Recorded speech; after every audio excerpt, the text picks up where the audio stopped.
जुमे के दिन हमास ने दी थी इजराइल को धमकी, फिर नेतन्याहू ने दिखाया रौद्र रूप, कांप उठा हमास। अमेरिकी सेना के साथ सड़कों पर उतरे इजरायली टैंक। हमास की अब खैर नहीं। इजराइल हमास जंग को अब पूरे 7 दिन हो चुके हैं। दोनों ही ओर से हजारों जाने गई, कई बेगुनाह जाने भी गई। हमास इजराइल को दुनिया के नक्शे से मिटा देना चाहता है, तो इजराइल ने भी हमास के एक एक आतंकी को मार गिराने का फैसला किया है। इस दौरान हमास के समर्थन में सामने से लेबनान आया। ईरान ने भी खुले तौर पर हमास को समर्थन का ऐलान किया और अब तो ईरान ने इजराइल को धमकी दे दी कि अगर इजराइल ने गाजा पर जारी हमले बंद नहीं किए तो अन्य मोर्चों पर युद्ध शुरू हो सकता है। ऐसे में अब इजराइल ने भी रौद्र रूप दिखा दिया है। इजराइल और हमास की जंग के बीच अमेरिकी विदेश मंत्री एंटनी ब्लिंकन भी अचानक इजराइल की राजधानी तेल अवीव पहुंचे।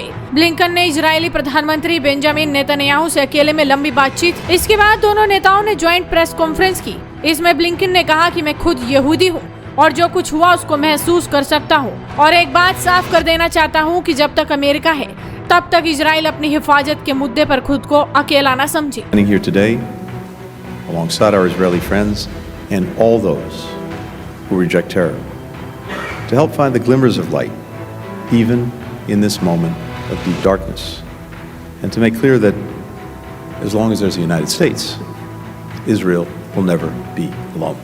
अमेरिकी विदेश मंत्री के बाद वहां के रक्षा मंत्री लॉयड ऑस्टिन भी तेल अवीव पहुंचे और यहां पहुंचते ही उन्होंने भी इजराइल के लिए अमेरिका का समर्थन मजबूत करने की बात बोल दी।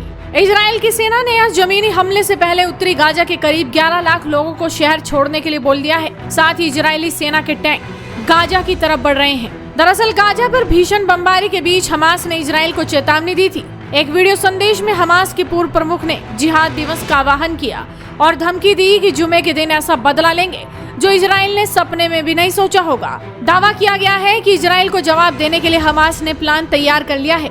ऑपरेशन अल-अक्सा के बाद हमास फ्राइडे अल-अक्सा ऑपरेशन शुरू करेगा, लेकिन इजराइल की ओर से हमास का नाम धरती से मिटा देने की चेतावनी दी गई, जिसका नतीजा ये निकला कि इजरायली वायुसेना के लड़ाकू विमानों ने हमास के ठिकानों पर अब तक 6000 से ज्यादा बम गिरा दिए हैं, जिसके बाद गाजा में हर ओर तबाही का मंजर दिखाई दे रहा है। इजरायली सेना ने आतंकी संगठन हमास की लड़ाकू इकाई नौखवा को निशाना बनाते हुए गाजा पट्टी पर कई हवाई हमले किए। आईडीएफ ने हमास के उन मुख्यालयों पर हमला किया जहां से वो आतंकवादी हमलों की योजनाएं बना रहे थे।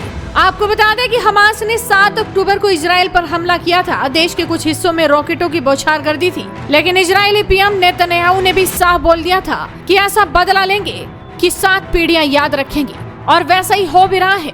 इजराइल ने हमास को ठिकाने लगाने का प्लान तैयार कर लिया है। भले ही हमास ने जुमे वाले दिन ये ऐलान किया हो कि वो हमले और ज्यादा तेज करेगा, लेकिन जवाबी कार्रवाई जिस तरह से चल रही है उसे देखकर अंदाजा लगाया जा सकता है कि इजराइल पूरी तरह से आक्रामक है और हमास को खत्म करके ही दम लेगा। वीडियो को शेयर कीजिए और जुड़े रहिए हेडलाइंस इंडिया के साथ।